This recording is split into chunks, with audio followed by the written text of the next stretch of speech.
A exposição que apresento aqui nasce de um projeto de investigação que foi iniciado em 2013, quando estive aqui numa residência artística em Barcelona, chamada Bard Project, e foi a primeira vez que tive conhecimento sobre a Escola Moderna.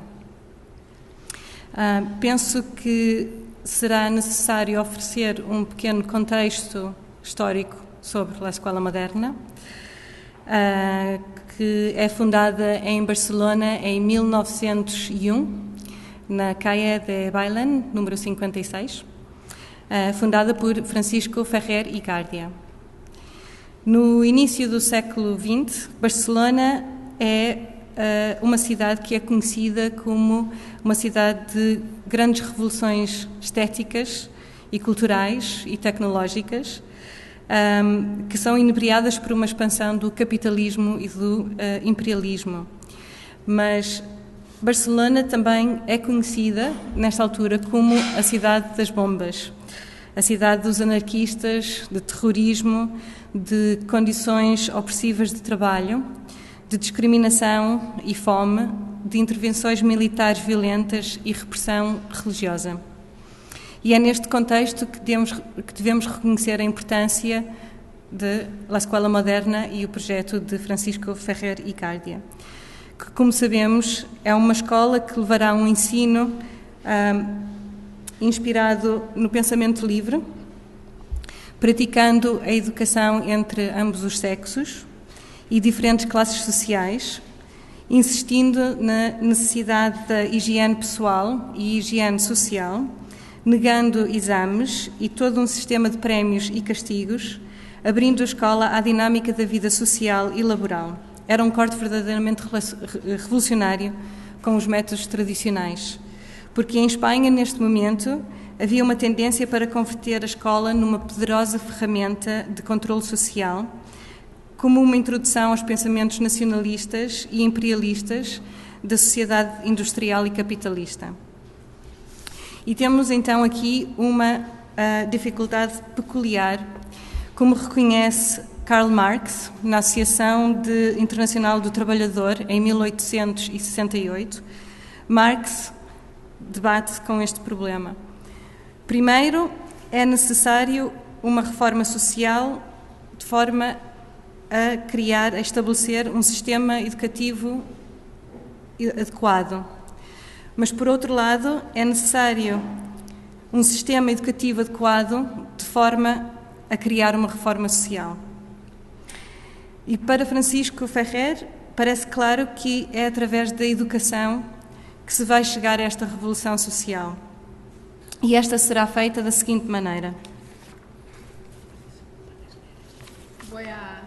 Me ocupo de las partes en castellano. No tenemos que rectificar una tilde de nuestra obra hasta el presente.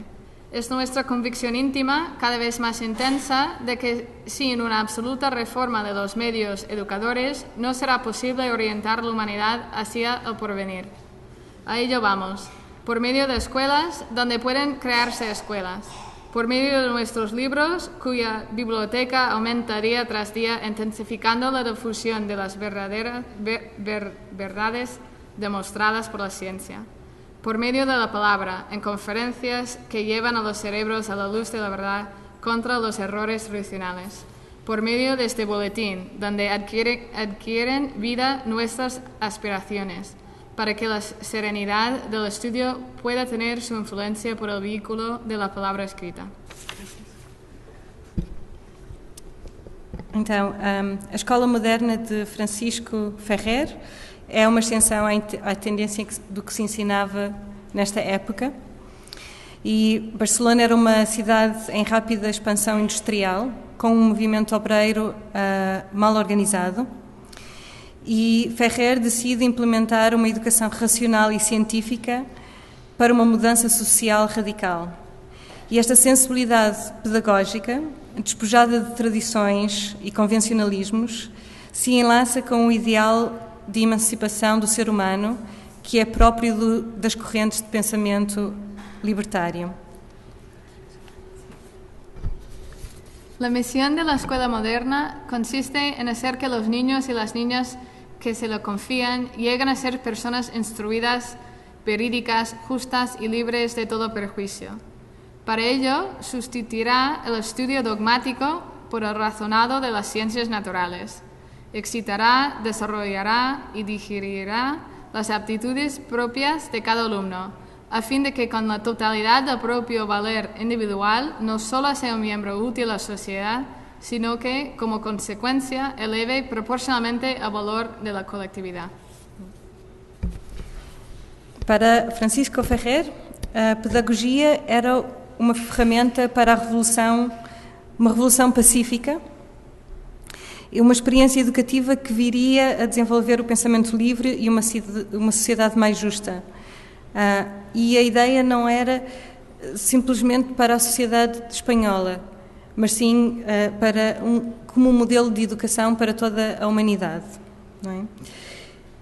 Na última semana de julho de 1909, uma série de confrontos sangrentos entre o exército espanhol e a classe obreira de Barcelona, com o apoio de anarquistas, socialistas e republicanos, traz fogo à cidade,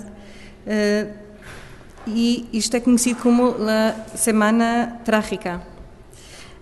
E os distúrbios, apesar de má organização, foram principalmente antimilitaristas, anticoloniais e anticlerical.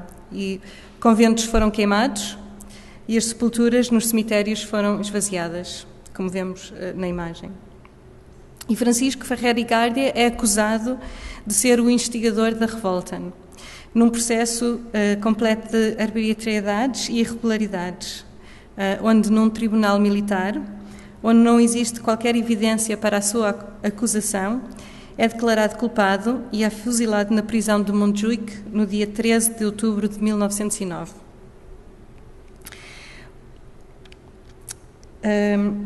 A execução de Ferrer indigna várias capitais da Europa, levantando uma afluência de protestos e curiosidades. Novas escolas abrem, especialmente na América do Sul e nos Estados Unidos. E desde a sua abertura em 1901 até a execução de Ferrer em 1909, a Escola Moderna foi muito ativa na edição de livros, com o fim de ampliar a biblioteca e proporcionar novos materiais escolares. E isto é realizado porque Ferrer acha que nenhum dos livros, dos manuais escolares de outras escolas poderiam ser usados para a Escola Moderna. E nas publicações da Escola Moderna encontram-se livros como A Origem da Vida, História de la Tierra, Evolución de los Seres Vivos, Evolución de los Mundos, Evolución Superorgânica, assim como outras obras que oferecem uma visão crítica sobre patriotismo e colonização, como o livro que vem, Patriotismo and Colonization, Qual é la Pátria del Pobre? O livro de histórias Las Aventuras de Nono, ou ainda Tierra Libre, de Juan Grave. E durante a minha investigação nos arquivos da Escola Moderna, achei curioso não encontrar referências diretas sobre a educação artística na Escola Moderna. E questionei porquê essa omissão. Será que num programa tão racional e científico não haveria lugar para o ensino de arte? Quais as considerações sobre a arte e sobre o artista na sociedade? Poderia a arte ser utilizada como uma ferramenta com fim a uma transformação e revolução social? Poderia a arte contribuir para o desenvolvimento de um pensamento livre? Qual seria o papel do artista na formação de uma nova sociedade? E, caso a Escola Moderna tivesse, de facto, incluído um livro de arte, quais seriam os artistas, ou os textos, ou os autores que seriam elegidos pela Escola Moderna?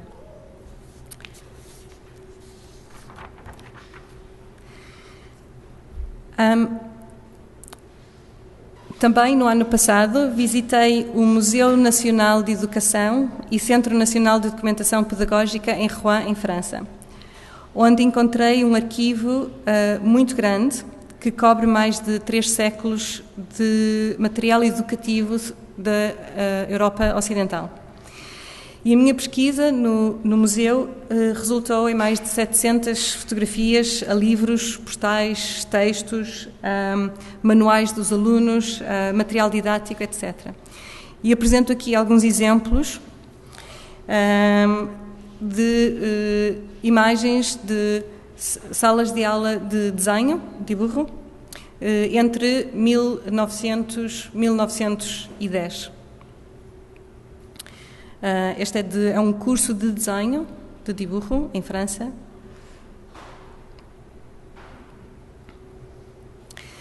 Isto é uma aula para meninas, sim.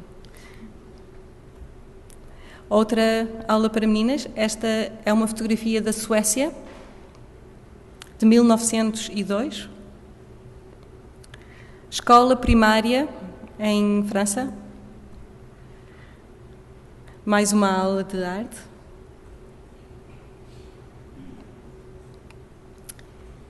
Vemos muitos exercícios de modelagem, não é? E há um livro que não é uma exceção, há muitos livros como este, mas que eu achei muito curioso. Chama-se Bébé Artiste, Bébé Artista, e está repleto de exercícios deste género. Este livro é de 1901. É um livro para ser usado na sala de aula, onde a criança primeiro aprende a fazer linhas verticais, horizontais, oblíquas, e depois consegue construir algum tipo de ornamentos. Já consegue construir uma estrela, uma porta. Finalmente chegamos às linhas curvas.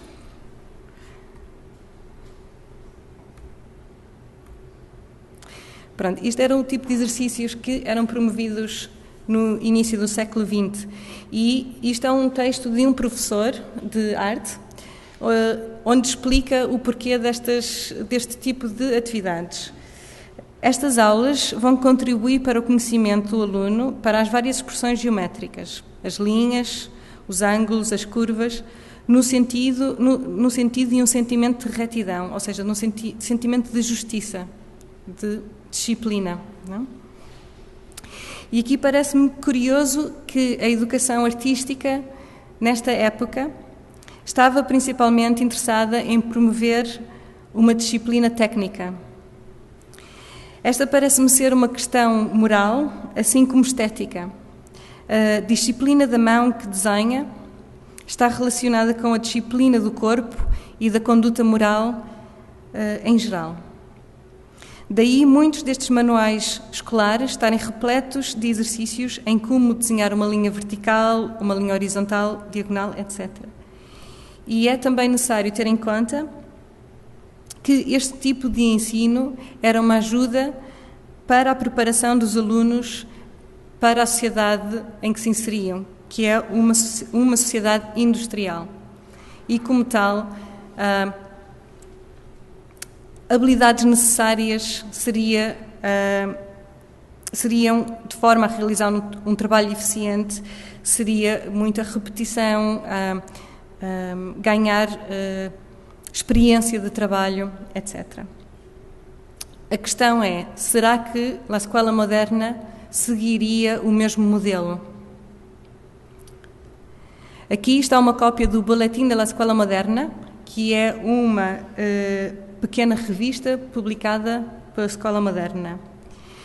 E no dia 1 de julho de 1909, a última revista que é publicada abre com um artigo intitulado "Y el arte", que depois... Trata-se de publicação de um excerto de Peter Kropotkin, que é um filósofo anarcocomunista, onde alega que a literatura, a ciência e a arte devem ser cultivadas pelo homem livre de forma de o emancipar de um Estado repressivo. Sabemos também que na escola moderna havia a atividade de manualidades, embora não se conheça que tipo de exercícios é que se promovia. E há mais outros exemplos no boletim, pequenos excertos, onde autores falam da relação entre a arte e o seu caráter educativo com a finalidade de desenvolver o gosto artístico da criança. Ou seja, a educação artística talvez tenha feito parte da escola moderna, mas com a sua história tão curta nunca foi implementado ou não temos um livro. E o meu projeto, que é esta exposição e que é o livro, que é uma peça central da exposição, é um exercício onde eu tento perceber e interpretar qual seria a educação estética da escola moderna. É uma tentativa de voltar atrás no passado e alterar o destino da história. É uma tentativa de criar um livro que talvez seja um livro perdido, ou um livro esquecido, olvidado, não é? Ou um livro que não teve tempo de ser publicado. Houve material no livro que foi muito fácil de encontrar, como textos de Peter Kropotkin ou Paul Rodin, textos que já teriam sido publicados pela escola moderna. Todavia, esta seleção nem sempre foi fácil. Um dos paradoxos surge exatamente com a definição do movimento modernista em Espanha, visto que o único conceito que talvez una este movimento seja um conceito de inovação. Por um lado, temos artistas modernistas como Santiago Rossinol e Ramon Casas, são artistas de Barcelona, que usam o termo modernista para descrever tudo o que é novo, contemporâneo e moderno, rejeitando tudo o que fosse antiquado. Por outro lado, temos artistas como António Gaudí, que se opuseram ao que chamam arte decadente e ao modernismo anticlerical, mas que também manifestava um interesse nas possibilidades do desenvolvimento tecnológico e industrial da época, desde que com uma apreciação pelas tradições e crenças cristãs. Há uma diversidade enorme de pensamentos artísticos nesta época e é uma tarefa muito injusta de tentar decidir, julgar o que será condenado ou o que será celebrado pela escola moderna. Por isso, convido-vos a fazer um exercício cronológico. Vou-vos mostrar o material diverso que poderia fazer parte ou não da escola moderna, ok?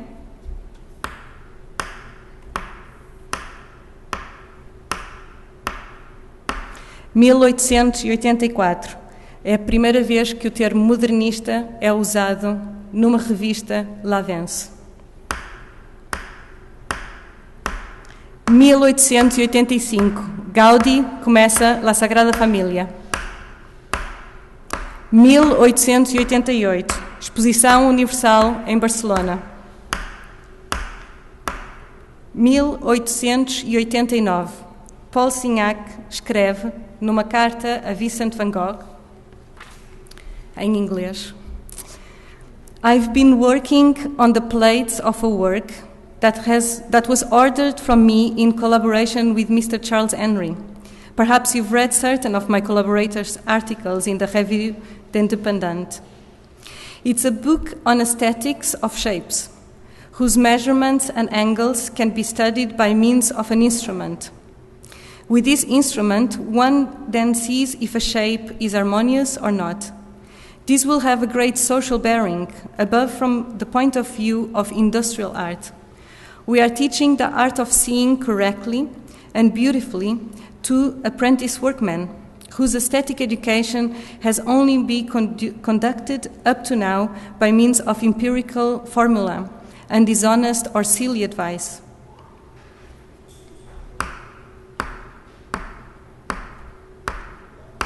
1890, Santiago Rocinol pinta Café de Montmartre.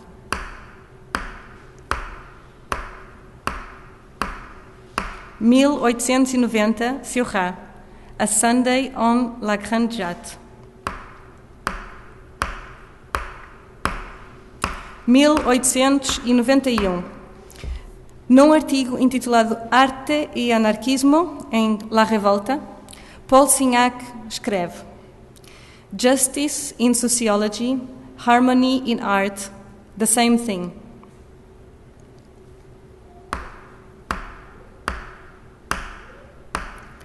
– 1892, o arquiteto Louis Sullivan escreve Ornament in Architecture. I take it as self-evident that a building, quite devoid of ornament, may convey a noble and dignified sentiment by virtue of mass and proportion. It is not evident to me that ornament can intrinsically heighten these elemental qualities. Why, then, should we use ornament? Is it not a noble and simple dignity sufficient? Why should we ask more? 1893, forma-se Le Cercle Artistique de Saint-Luc, composto por um grupo de artistas e arquitetos, tradicionalistas e católicos, no qual se inclui António Gaudí. 1895, primeiro filme dos Lumière Brothers. 1896, Ramon Casas, Miguel Utrillo, Pero Romeu e Santiago Rocinol abrem El Quatre Gats, em Barcelona. Para a decoração de uma das paredes do café, Ramon Casas pinta Ramon Casas e Pero Romeu em um tandem.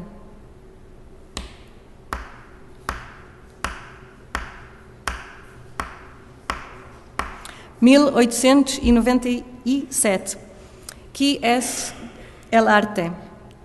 É uma pergunta de Tolstói que explora no ensaio que se torna muito influente para os libertários espanhóis.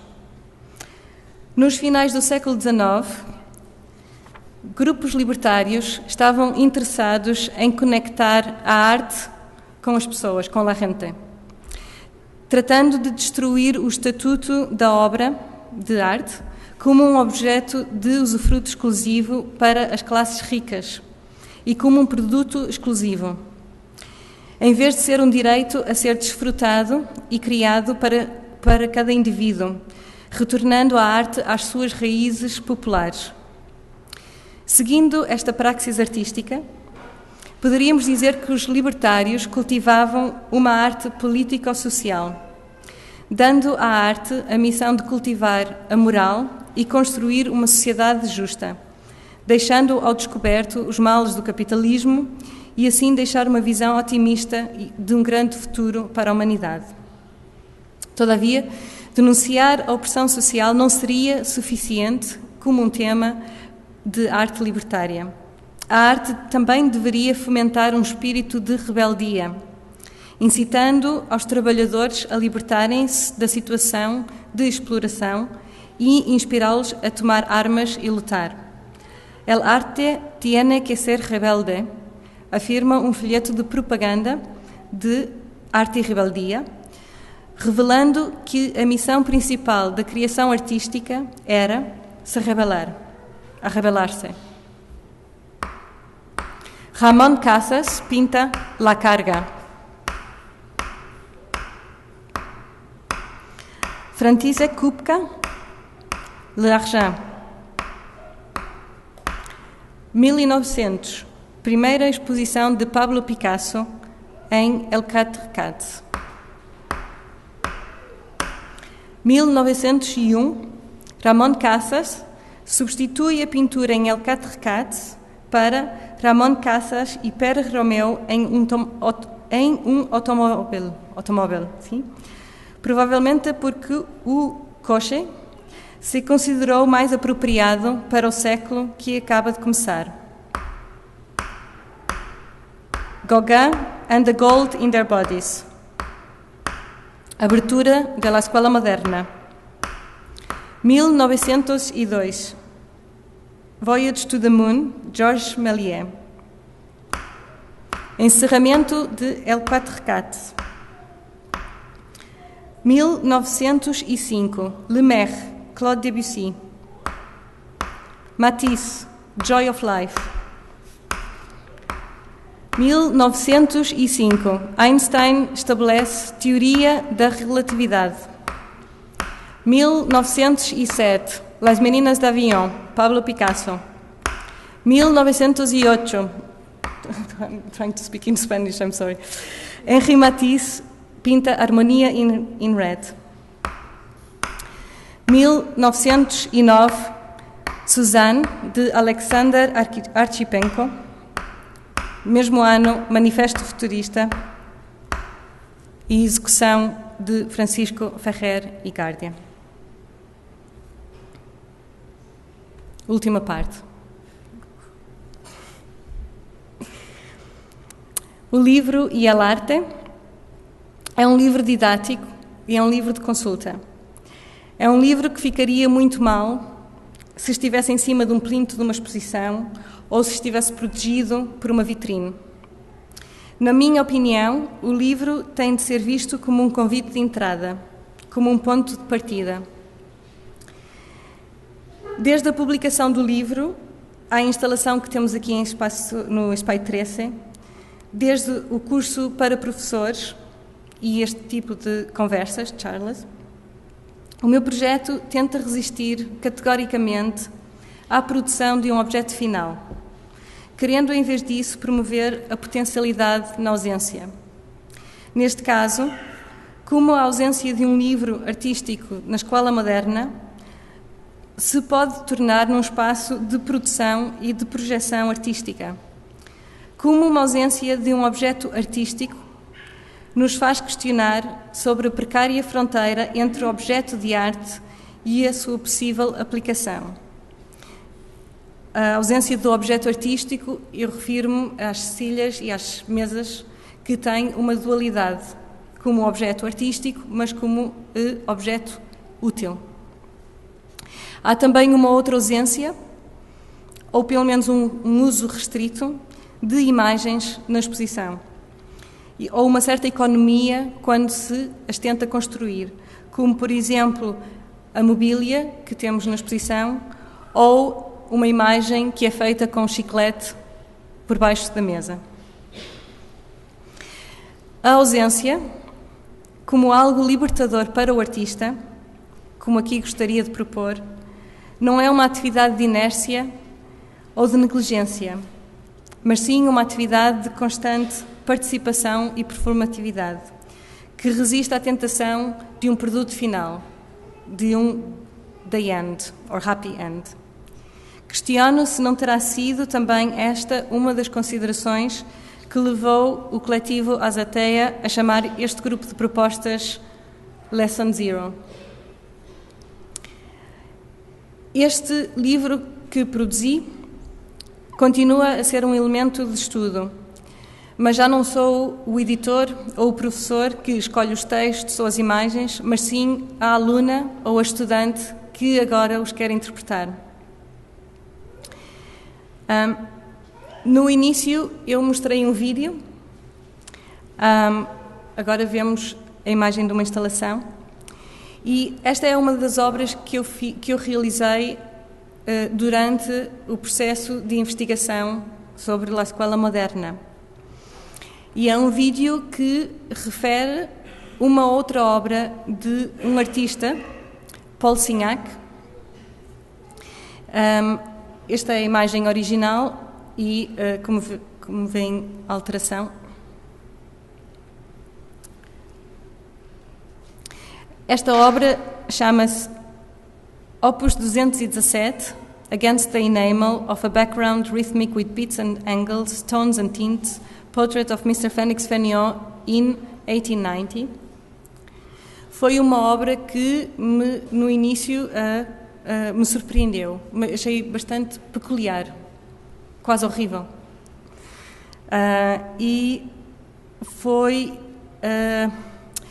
o ponto de partida para descobrir mais sobre o movimento neo-impressionista, que muitas vezes é descrito como um fascínio pelo estudo de ciências da percepção, ciência e ótica, e o que é menos conhecido do neo-impressionismo é que também era um gesto estético que atacava as estruturas sociais e que inspirava a revolução. Muitos dos artistas neo-impressionistas são anarquistas. Pouco sabemos do porquê desta obra. Podemos especular que significa o que significa o fundo, como a possível representação de uma explosão de uma bomba anarquista, não é? É a representação da revolução anarquista em potencial. Para mim, na minha obra, que tem um título mais curto, chama-se Against the Enamel, não segue de forma alguma, a mesma ideologia política de Paul Signac. Em vez disso, o que me interessa é pensar no seguinte, é imaginar o seguinte. Se, em vez de Cézanne, se fosse Paul Signac que fosse considerado o paradigmático artista modernista, o símbolo emergente do modernismo, a história da arte do século XX seria dramaticamente diferente. Por exemplo, a agência política do neo-impressionismo não seria ignorada da nossa memória coletiva. É claro que fazer este tipo de imagem é completamente utópica e é historicamente incorreta, mas para mim não me interessa tanto a moral desse tipo de gesto, mas sim considerar esse como mais um espaço de potencial criativo para mim. E é com isso que eu tenho vindo a trabalhar agora. Obrigada. Graças.